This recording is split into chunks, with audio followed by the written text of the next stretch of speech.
Hai, selamat malam teman-teman, sahabat yang ternugraha.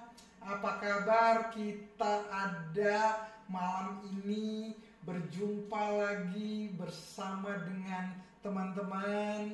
Dan saya senang sekali hari ini kita bisa berjumpa bersama-sama. Saya tidak tahu apa yang menjadi aktivitas teman-teman, apa yang menjadi hal yang sedang dikerjakan, tapi doa saya hari ini apapun yang Anda kerjakan selalu lancar, berhasil, sehat selalu, punya karir yang baik, punya masa depan yang hebat, punya tingkat keuangan, tingkat apapun, semuanya terbaik, sukses selalu, walaupun tantangannya banyak ya.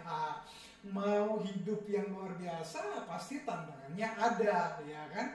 Tapi luar biasa malam hari ini kita ada di podcast Endo Nugraha dalam episode ke-28 di Bincang dalam Lensa.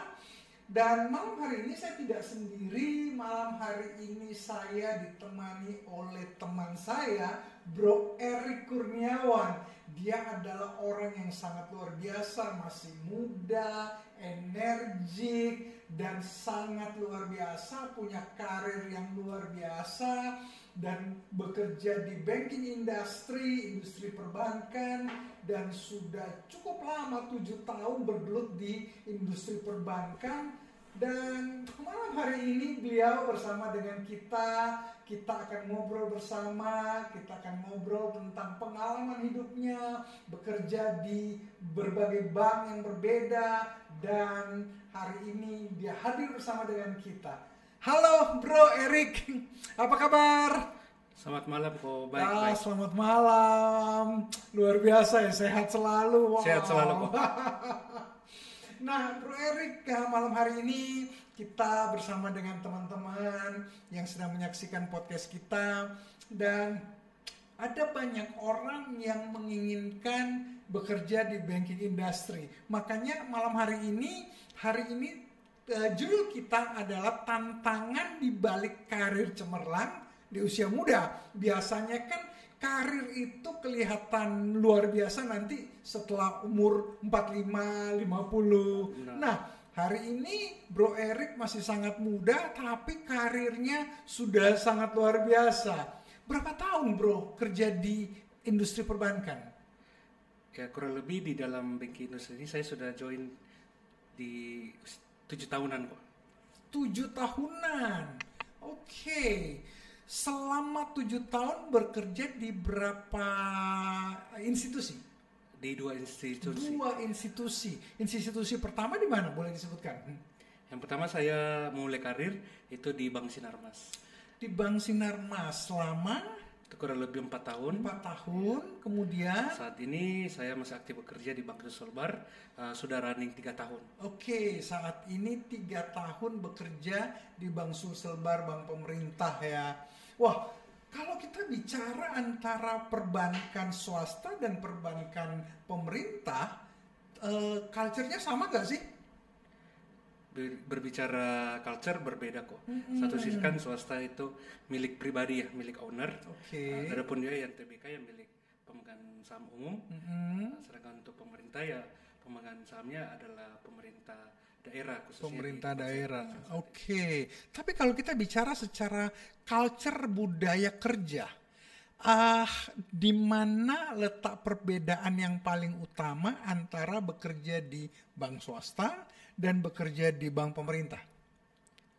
Ya mungkin perbedaan paling utamanya itu di culture-nya juga, di environment-nya, di lingkungan kerjanya, di corporate culture-nya, itu perbedaan utamanya kok yang saya rasakan.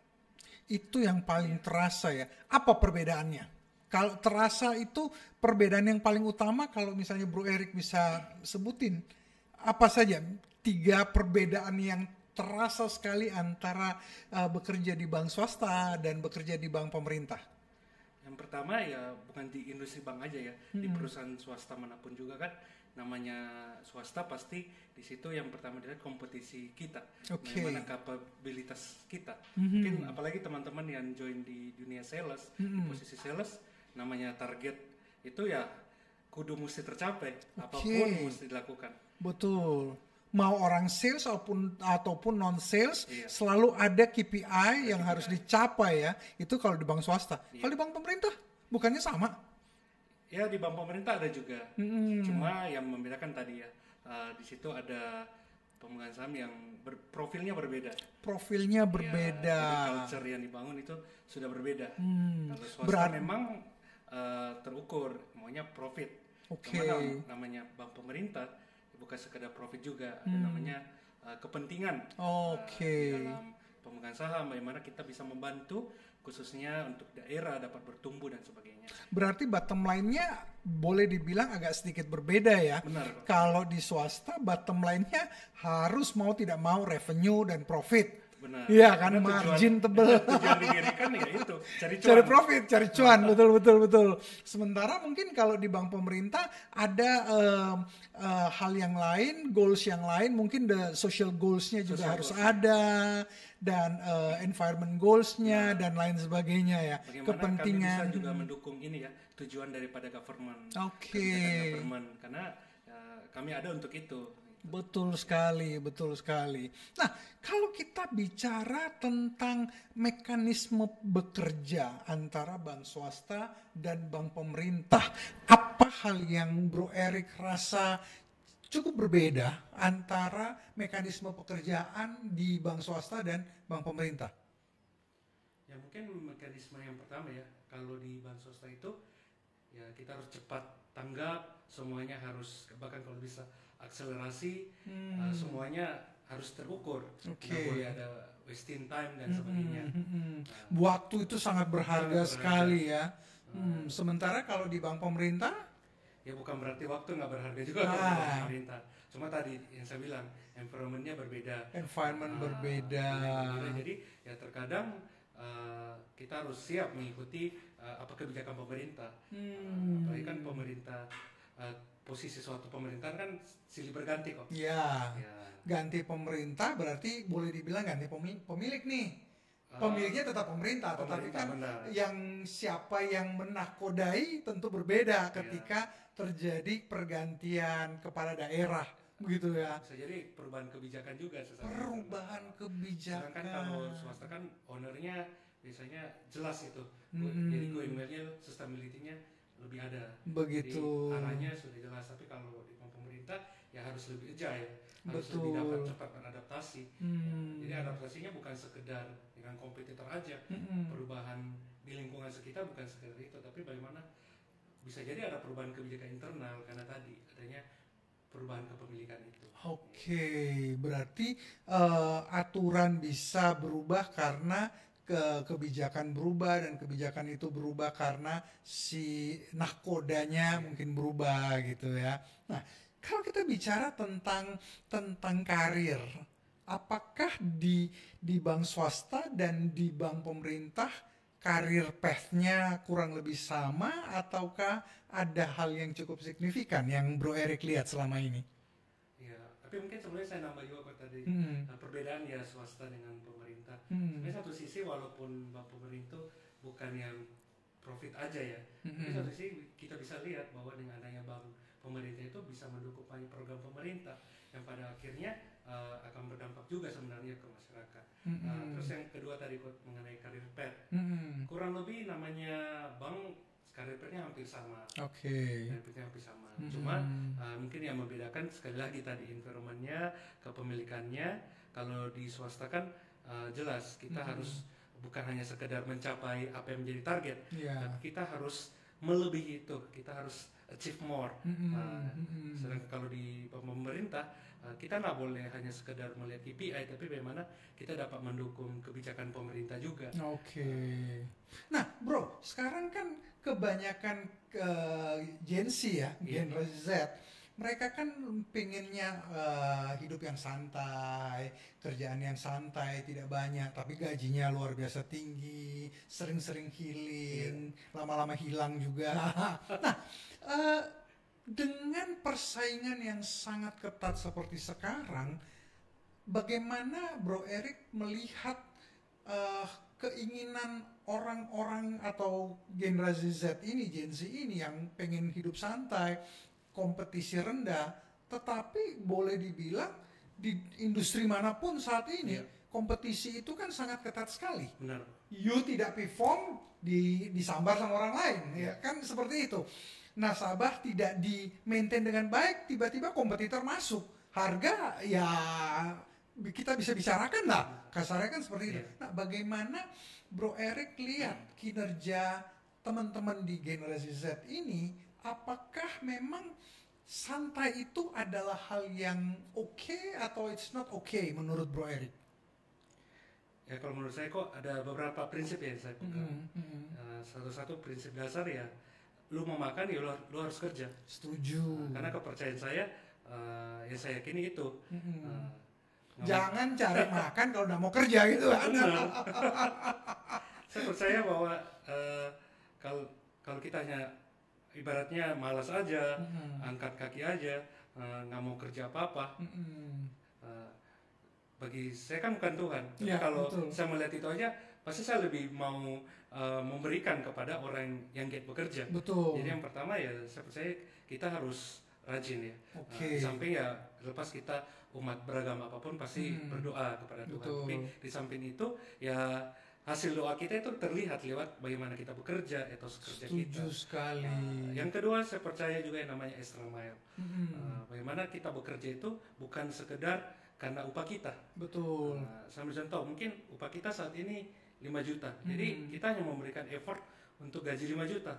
Justru saya meyakini bahwa walaupun gaji saya 5 juta, tapi ketika saya sudah memberikan effort untuk siap digaji 10 juta, itu bukan kerugian bagi saya. Betul. Justru yang rugi adalah perusahaan di mana saya bekerja. Dan saya percaya bahwa Tuhan pasti melihat apa yang sudah kita kerjakan dengan tulus. Jadi kita tidak boleh pilih-pilih pekerjaan. Jadi memang satu hal yang penting sih dalam dunia kerja itu bukan sekedar skill ya, bukan sekedar bagaimana kita cakap, punya knowledge, pengetahuan, tapi bagaimana kita punya attitude, kita punya etos kerja, kita punya mental. Wow, luar biasa. Teman-teman, luar biasa sekali apa yang Bro Eric barusan sampaikan. Jadi bekerja hari ini, kalau kita hanya bekerja santai, tidak kerja extra mile artinya kita hanya dikasih 1, kita bisa lakukan 2, maka itu sebenarnya kerugian buat kita sendiri gitu ya. Karena ada banyak orang, mereka hanya mau gaji 5 juta ya sudah, mereka bikin sesuai 5 juta. Padahal yang harusnya kita pikirkan, kalau saya mau bergaji 10 juta, maka harusnya kita lakukan dulu pekerjaan 10 juta supaya orang lihat, pimpinan kita lihat, wah orang ini layak dikasih 10 juta. Begitu ya Bro Eric ya? Betul. Nah, bekerja extra mile hari ini itu merupakan sebuah keharusan. Karena hari ini semua kita punya kecenderungan mau kerja lebih cepat, mau agile, mau gesit, mau melakukan segala sesuatu dengan lebih cepat. Bukti aja ketika kita nonton satu apa misalnya drama kah atau satu tampilan short video misalnya dan dia buffer, apa yang kita lakukan? Skip lah ya kan? Itu bukti bahwa kita semua suka dengan hal-hal yang extra mile. Kita tidak mau handphone kita lemot, kita tidak mau komputer kita lemot. Artinya apa? Memang dibutuhkan sebuah usaha ekstra untuk bisa mencapai ke sana. Nah, kembali lagi, banyak kali kita seringkali berpikir, saya kan cuma dibayar 5 juta, ngapain sih saya mesti kerja susah-susah, ini aja kan cukup. Padahal justru orang yang berani kerja extra mile, career path-nya akan jauh lebih cepat naik, begitu ya bro ya? Ya gini, saya percaya bahwa kalau kita bekerja itu bukan sekedar hanya untuk gaji, betul, hanya untuk upah. Betul sekali. Saya percaya itu dalam kehidupan kita Tuhan sudah mengatur semuanya. Betul. Jadi justru saya memandangi gini, kalau Tuhan tempatkan saya saat ini di suatu perusahaan, semua perusahaan bisa memberikan upah, semua perusahaan bisa memberikan gaji. Betul. Apa bedanya dong? Ya. Apa bedanya saya bekerja di perusahaan A, perusahaan B, sama-sama dapat gaji. Jadi saya percaya kalau Tuhan memang menempatkan saya di perusahaan A, ada tujuannya gitu. Betul. Jadi kalau kita fokusnya ke situ bukan ke upah kita, saya percaya bahwa apa yang kita jalani kita nggak akan sungut-sungut lagi, kita nggak akan mudah rewel lagi bahwa kok bos saya gini, pimpinan saya gini. Tidak selalu menyalahkan orang lain. Benar. Karena salah satu hal yang Gen Z cenderung lakukan adalah ketika dia tidak suka dan dia anggap tempat kerjanya toksik, ya dia pergi aja. Padahal mungkin itu adalah cara Tuhan taruh dia di situ untuk berlatih ya. Luar biasa sekali. Justru gini kok, sorry. Tadi kata toksik ya. Menurut saya lingkungan kerja yang toksik itu mungkin hanya cara pandang ya. Betul. Itu cara pandang. Memang kalau kita balik, justru lingkungan orang yang toksik itu justru mempertajam kita. Wow, itu yang mengasah kita. Betul. Sama seperti pisau ya. Ya. Pisau itu kan untuk mengasahnya bukan dengan kayu ya. Betul. Pisau dia dengan pisau. Betul. Kalau manusia pasti dengan manusia. Dipertajam harus malah dengan hal yang memang tidak enak kan ya. Iya. Supaya pisau itu tajam. Manusia juga sama. Dia dipertajam ketika ketemu dengan orang yang kelihatannya aneh gitu ya. Betul. Justru kita belajar sabar kan bukan ketika ketemu dengan semua orang baik-baik, dengan orang yang baik, orang yang cuma senyum. Betul. Justru kita belajar sabar ketika orang yang menjengkelkan. Betul sekali. Saya betul. juga percaya kok bahwa pada tiba satu titik, kalaupun kita akhirnya tidak dihargai ya oleh pimpinan kita, tidak dihargai oleh tempat kerja kita, namun kita sudah memberikan yang terbaik yang bisa kita berikan. Saya percaya bahwa Tuhan tidak buta kok. Tuhan tidak akan menyembunyikan kita gitu kan. Tuhan pasti bisa buka jalan, Tuhan pasti bisa buka pintu yang lain.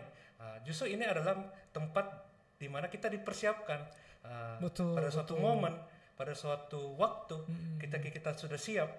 Saya percaya disitulah promosi. Waktu itu akan muncul. Iya. Luar Karena kita biasa. sudah teruji nih. Betul.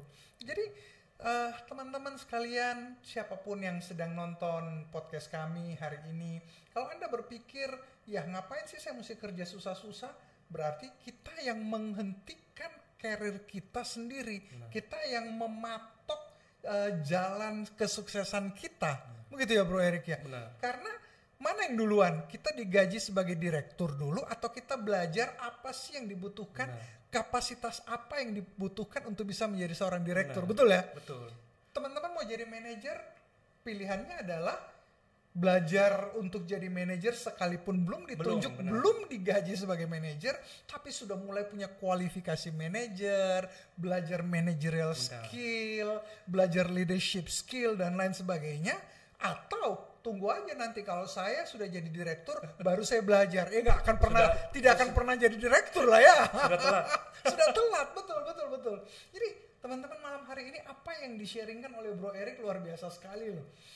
Jangan patok apa yang bisa kita raih dan jangan hanya mengukur nilai kita sebatas uang saja, karena kita perlu untuk punya kualifikasi lebih dulu supaya kita mendapatkan nilai lebih dan bukan sebaliknya. Kalau saya nggak dibayar lebih ya ngapain saya mesti lakukan lebih? Akhirnya ya nggak pernah sampai ke sana. Betul ya Bro ya? Benar. Nah, bicara tentang pelatihan apa? Saya tahu di banking industry itu pelatihan akan sangat banyak, baik yang hard skill maupun yang soft skill ya. Nah, tapi hal-hal apa yang selama ini Bro Erik dapatkan dari berbagai macam pelatihan, apalagi mungkin di bank swasta yang pelatihannya cukup rutin? Pelatihan apa yang Bro Erik dapatkan selama ini sampai bisa membuat Bro Erik punya cara pandang, sudut pandang yang sangat luar biasa? Bisa diceritakan, di-sharingkan? Ya, tadi sudah disebutkan sama Ko Endro bahwa ya pelatihan itu banyak macam. Ya. Mulai dari hard skill, soft skill. Tapi menurut saya memang yang paling terpenting itu bagaimana soft skill dan juga yang di dalam kita, integritas kita. Integritas. Karena betul. orang pintar, orang cerdas itu banyak. Betul. Itu banyak. Betul. Di banyak perusahaan itu banyak. Orang cerdas banyak. Iya. Tapi orang yang dipercaya? Orang yang dipercaya sedikit, orang yang jujur sedikit. Iya. Makanya kan mengapa kasus korupsi itu bukan terjadi di level bawah ya, justru terjadi di level atas banyaknya. Betul. Dan apa yang terbuka hari ini yang masuk ke ranah publik yang kita bisa lihat, sebenarnya ini kan cuma puncak gunung es kan, the peak of iceberg aja kan, puncak gunung es. Nah, Bro Erik ngelihat kerja di banking industry, ngelihat uang setiap hari miliaran, triliunan, Nggak ngiler? Ngiler sih enggak kok ya. Oh, Karena okay. memang paling penting bagi saya, kita seorang manusia harus punya prinsip. Oke. Karena kalau kita tidak punya prinsip, makanya tadi segala hal bisa kita lakukan. Wow. Namanya melihat uang, melihat gini ya, kayak namanya fraud lah ya. Ya. Seperti kata Bang Napi ya, kejahatan itu kan terjadi bukan hanya karena niat, tapi karena ada kesempatan. Mungkin kita nggak ada niat nih, kita nggak ada niat, tapi ada nih kesempatan, kita lihat, nggak ada yang lihat nih, saya bisa akali ini, akali itu. Betul. Tapi bagi saya penting bahwa inilah ujian bagi saya di pekerjaan saya. Betul. Bukan sekedar itu tadi saya bilang, tidak semua hal diukur dengan KPI kok. Ada hal-hal yang memang itu namanya ujian hidup. Ujian hidup, betul. Ujian hidup. Nah, ujian hidup itu tidak ada di dalam KPI kita. Ya, betul. Tapi bagaimana ketika satu momen integritas kita diuji, kejujuran kita diuji. Berarti itulah bagaimana kita meresponnya kok. Betul. Berarti memang selain pintar harus punya integritas ya. Wow, luar biasa sekali. Karena gini kok, di banking industri itu kan paling penting juga namanya trust, kepercayaan. Betul. Kita mau naruh duit kita di suatu bank kan karena kita percaya. Betul. Nggak mungkin kita nggak percaya. Iya. Tapi ketika kepercayaan publik turun, kira-kira orang berani naruh. Ya enggak, pasti kita pindahin. Pasti dipindahin, terjadi rush, terjadi segala sesuatu, betul ya. Makanya untuk teman-teman yang mau berkarir di dunia industri perbankan, yang paling pertama itu ya tadi, bagaimana kita bisa membangun trust. Karena ketika trust itu sudah kita bangun, pasti orang akan ke kita, orang akan lirik kita. Betul. Walaupun ya mungkin produk antar perbankan itu hampir mirip. Ya. Jasa hampir mirip semua di setiap perbankan. Apa sih yang membedakan? Ya jatuh lagi, bank itu adalah perusahaan jasa ya, memberikan jasa kepada customer-nya. Bagaimana servis kita, kembali ke situ. Kalau kita dapat dipercaya oleh nasabah kita, customer kita, pasti dia akan loyal, dia akan setia. Wow, luar biasa sekali. Jadi kerja di banking ataupun di industri manapun, saya yakin bahwa tanggung jawab integritas itu adalah hal yang penting sekali. Karena tanpa tanggung jawab dan integritas, kita tidak akan pernah bisa punya kepercayaan yang panjang, betul ya? Dan kepercayaan itu dibangun pasti ya. Bagaimana Bro Eric ya kerja apalagi sebagai analis kredit kan, tentu tidak segala sesuatu yang diajukan oleh calon debitur, calon debitur itu semuanya bagus. Benar. Ya kan? Nah, kira-kira kalau mendapatkan hal yang ya boleh dibilang ini agak sulit sebenarnya, tapi ya ada permintaan tolong dari calon debitur. Pernahkah dapat pengalaman seperti itu? Bukan pernah, kok sering. Oh, sering. Ketika itu terjadi, apa yang Bro Eric akan lakukan? Ya itu aku sebut sih area grey ya, area abu-abu. Betul, grey areanya ada di situ. Grey areanya di situ. Tapi kembali lagi kok yang tadi saya bilang, integritas kita gimana? Wow. Di situ ya bagi saya kita membutuhkan bukan sekedar kecerdasan, tapi kita butuh banyak hal. Kita butuh hikmat di situ. Kita butuh skill komunikasi. Betul. Jadi bagaimana ya kondisinya memang nggak layak gini kan. Cuma karena ada tuntutan itu, ya, bagaimana kita bisa istilahnya kayak saya memainkan bolanya itu ya jangan sampai melanggar integritas saya. Saya bagaimana bisa mengkomunikasikan itu terhadap pihak-pihak yang berkepentingan.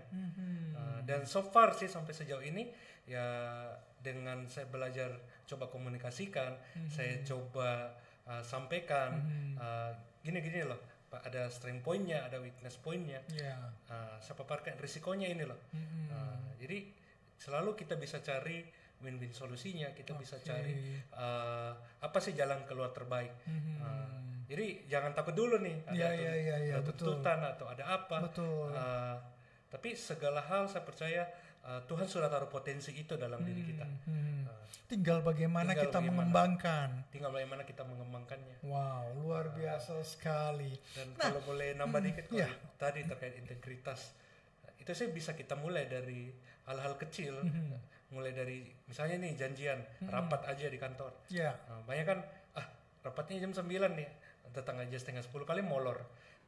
Belum apa-apa kita udah mikir apa sih molor, akhirnya kita yang datang molor gitu ya. Janjian dengan customer kita yang malah lama, padahal kan waktu itu juga adalah investasi kita. Seseorang meluangkan waktunya untuk bertemu dengan kita, artinya sejam ketemu, waktunya udah terbuang tuh sejam. Bayangkan nih, dia sudah ukur sejam, terus kita yang telat. Jadi dari hal-hal seperti itu sebenarnya sudah kita bisa bangun habit itu dalam hidup kita. Luar biasa sekali teman-teman, apa yang di-sharingkan Bro Eric malam ini. Kepercayaan, integritas itu start dari small things, hal yang kecil. Janjian dengan orang, betul ya, tidak terlambat, tidak dengan sengaja berpikir pasti nanti telat kok, jadi saya datang telat-telat aja. Berarti dengan telat kita secara tidak langsung kita tidak menghargai orang lain, betul ya? Kita udah merugikan orang. Kita sudah merugikan orang, dan itu luar biasa sekali. Dan ketika kita bisa membangun kepercayaan dari hal-hal kecil, maka saya yakin kita akan dapat kepercayaan yang lebih besar. Betul ya? Karena trust itu selalu dibangun. Tidak pernah ada tiba-tiba orang dipercaya hal gede kan ya. Start dari hal kecil dulu, dia bisa dipercaya, naik lagi levelnya, bisa dipercaya lagi, naik lagi levelnya. Betul ya bro ya? Itulah biasanya kita dengar ya, kita harus bermimpi yang besar. Ya. Saya percaya itu, kita harus punya mimpi yang besar. Betul. Mimpi, misalnya nih ada cita-cita jadi direktur atau jadi pengusaha, boleh kita bermimpi yang besar. Tapi kan untuk mencapai itu ya mulai dari apa yang ada di depan kita hari ini. Betul. Walaupun itu hal yang kecil. Mungkin buat teman-teman nih yang masih di bangku kuliah, mungkin bangku sekolah, mungkin sudah punya cita-cita itu. Ya untuk memulainya, mulai kerjakan apa yang ada di depan, apa yang saat ini dipercayakan dalam kehidupan kita. Kita belajar tanggung jawab di situ. Nah, masalahnya kadang-kadang banyak orang selalu berpikir, saya pengen ini tapi ntar besok dan tidak pernah melangkah. Yang ada adalah ya akhirnya sebentar besok dan tidak pernah terrealisasi. Tapi punya mimpi besar ya, itu namanya omon-omon. Itu cuma omong doang kan.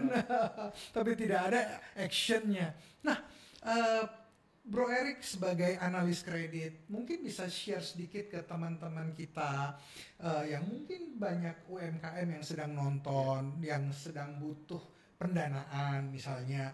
Nah, ketika mereka memulai sebuah bisnis kecil, apa sih yang dilihat oleh perbankan untuk bisa mendanai sebuah perusahaan?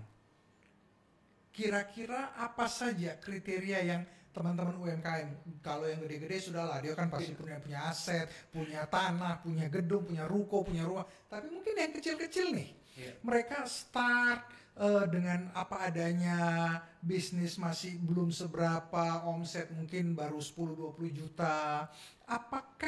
Apakah memungkinkan dengan bisnis yang mungkin baru revenue seperti itu, tapi mereka bisa mengajukan diri untuk dapat pendanaan dari perbankan, which is yang mungkin bukan KUR ya. Kalau KUR kan itu mungkin lebih ke given ya, dikasih, nggak dibayar pun ya pemerintah backup. Tapi kan kita bicara yang realistis. Yang realistis adalah seseorang pengen punya bisnis, tapi secara financial mereka tidak punya budget untuk memodali dirinya dalam kapasitas yang lebih besar.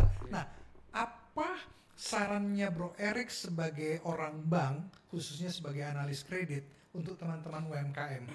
Bagaimana caranya mereka untuk bisa mendapatkan bantuan perbankan, permodalan? Ya sebenarnya hampir mirip juga dengan kami sebagai karyawan kok ya. Cuma balik lagi ini kan untuk UMKM. Bener ya? Ya, yang benar. Bukan yang bikin-bikin ya. Sebenarnya prinsip untuk orang awam ini ya, prinsip dasarnya sama aja. Misal, kok Enur nih mau pinjamin duit, kan nggak sembarang orang juga kan? Betul. Apa yang pertama bilang pasti orangnya itu siapa, karakternya. Betul. Yang paling penting itu ya karakter ya. Kan nggak mungkin kita mau kasih pinjam saudara kita, tapi kita tahu bahwa dia sering judi online dan sebagainya. Iya. Tapi kalau pasti kita ngasih sesuatu kepada orang yang kita percaya. Betul. Itu sih kunci dasarnya. Terlepas jadi kayak revenue dan sebagainya, ya itu tambahan kok. Tapi bagi saya yang paling terpenting prinsip dasarnya itu bagaimana dapat dipercaya karakter orangnya. Luar biasa dan sekali. yang kedua juga, karena kan gini, ada beberapa UMKM atau pengusaha-pengusaha yang namanya bisnis, nggak selalu kita akan naik terus. Ya. Namanya tren, kadang naik, kadang turun. Betul. Tapi kadang beberapa pengusaha saya dapati bahwa mereka nggak mau kelihatan mereka sedang turun. Yang kedua, poin saya, bagaimana mau terbuka juga terhadap keterbukaan. Ya. Karena bagi saya yang melayani khusus, karena saya kan bergerak di khususnya kredit-kredit untuk sektor usaha ya. Ya. Karena kami bukan sekedar hanya mau kasih kredit, terima bunga dan sebagainya. Ya. Tapi kami juga bisa memberikan jasa konsultasi, memberikan bantuan. Jadi sedini mungkin pengusaha itu memberitahukan kepada perbankan, saya percaya bisa ditolong kok. Jadi kreditnya ya nggak sampai macet. Tapi balik lagi kembali, karakter itu yang paling terpenting. Kalau memang tipe karakternya suka molor bayar atau gagal bayar, galbay, itu kan karakternya konsumtif kok. Iya, pinjamnya untuk beli stok, pinjamnya untuk piutangnya. Ternyata konsumtif, beli mobil baru, mobil baru. Kredit maunya kredit 1 miliar buat usahanya, ternyata 600 juta beli mobil. Iya. Itu kan juga masuknya di segi karakternya. Betul sekali. Nah, bagaimana dengan teman-teman yang mungkin sudah terlanjur mereka blacklist di BI Checking? Apa saran Bro Erik untuk bisa menolong teman-teman UMKM untuk bisa memperbaiki nama mereka di BI Checking mereka? Karena ya mungkin juga kan sekarang gini, banyak orang mereka minjamkan KTP-nya ke keluarga, tiba-tiba keluarganya pinjol, terus gagal bayar, blacklist. Karena kan yang dimasukkan ke BI Checking, yang dilaporkan ke OJK kan yang punya KTP. Benar. Bukan yang minjem yang punya KTP. Nah, bagaimana ngatasi seperti itu menurut Bro Erik? Ya kembali lagi keterbukaan dari nasabah tersebut. Keterbukaan, bicara dengan banknya lah ya. Bicara, nego, dan komit. Istilahnya kan namanya negosiasi. Ya, betul. Saya percaya bahwa bukan berarti kita sudah punya BI Checking yang macet itu, kita udah blacklist selamanya. Kita kayak dibuang dari bank, enggak. Yang penting kita mau terbuka, komunikasikan, nego pasti akan diberikan treatment khusus ya, udah berbeda pasti treatmentnya. Tapi kalau kita mau komit terhadap hal itu, bisa pulih kok BI Checking-nya. Oh, begitu ya. Berarti sebenarnya tidak ada jalan buntu ketika mau mengkomunikasikan. Justru jangan ditutup-tutupin. Keterbukaan itu penting. Wow, luar biasa sekali. Jadi teman-teman yang sedang bergerak di dunia usaha, ketika Anda mungkin sedang bingung dengan modal usaha, mungkin ada baiknya coba jalan-jalan ke bank. Gak usah takut dengan bank ya.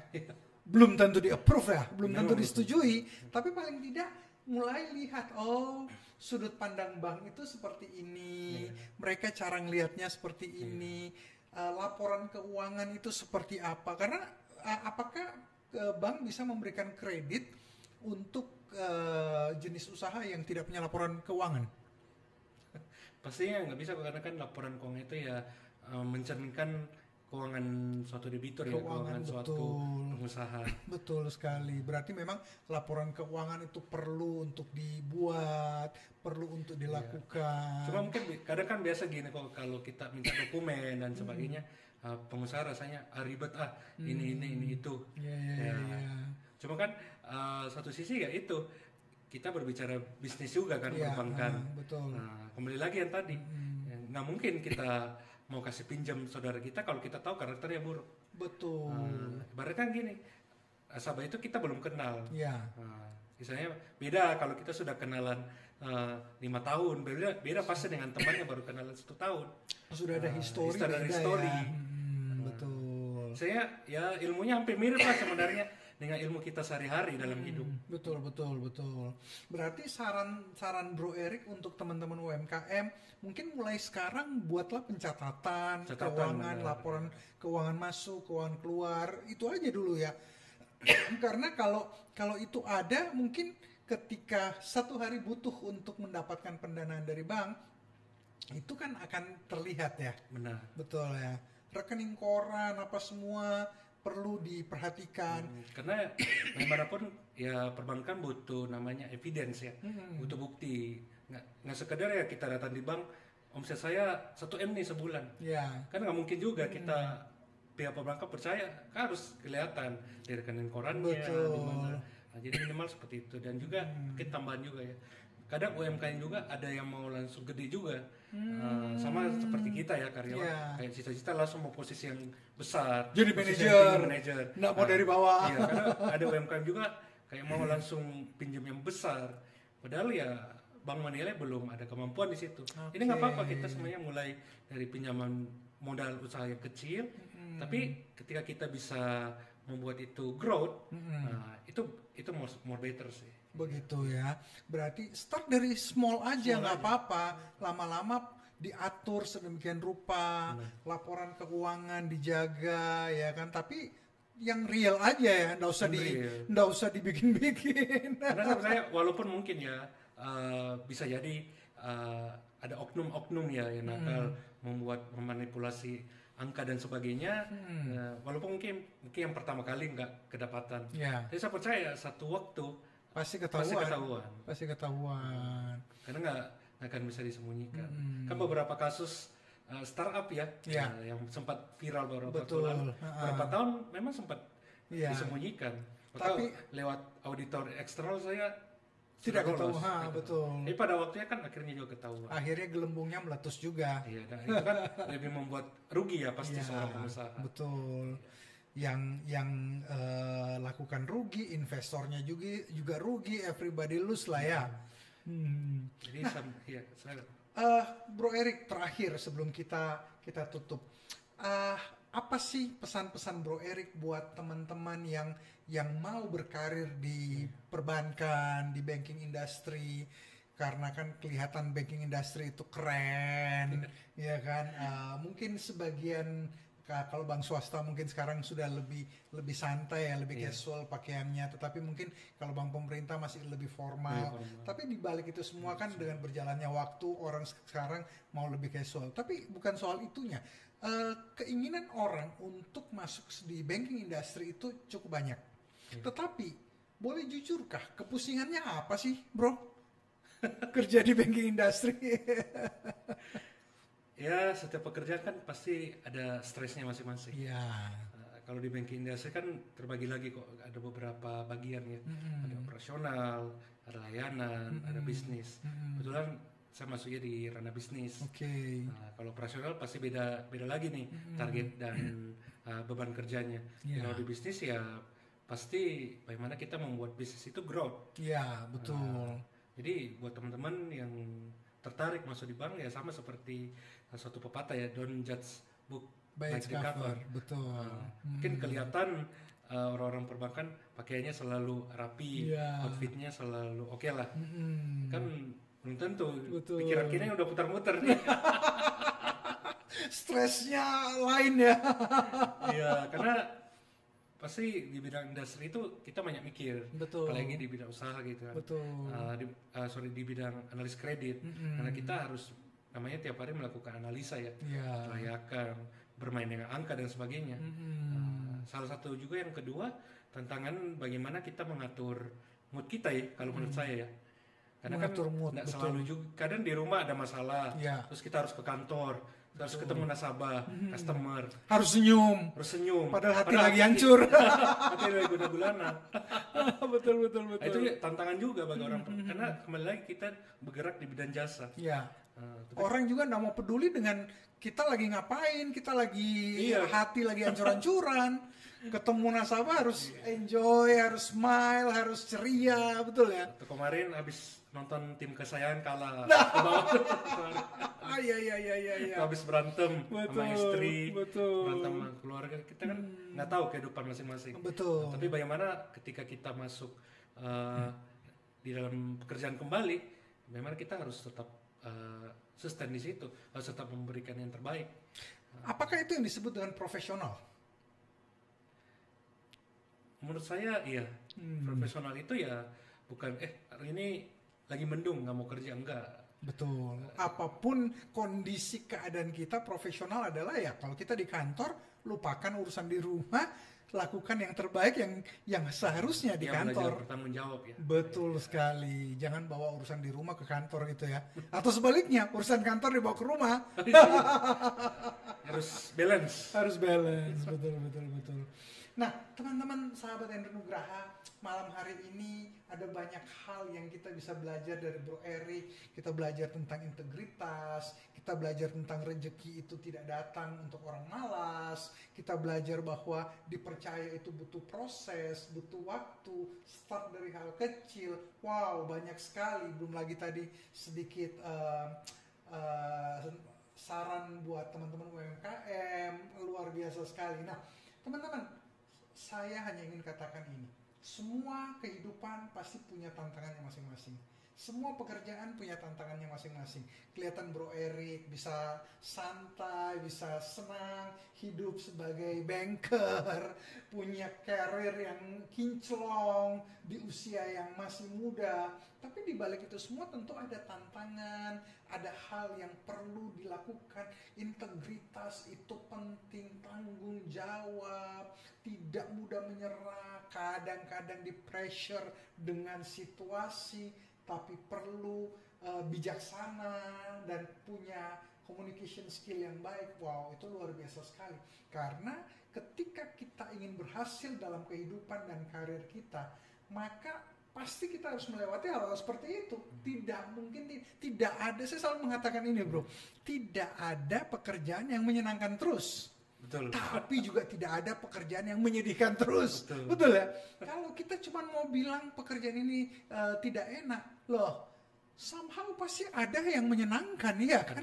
Tapi kalau kita cuma berpikir, pekerjaan ini pasti menyenangkan terus, kita juga akan kecewa ketika kita harus melewati musim yang mungkin tidak menyenangkan.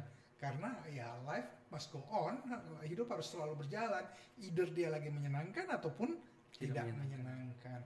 Tapi Bro Erik, malam hari ini luar biasa sekali.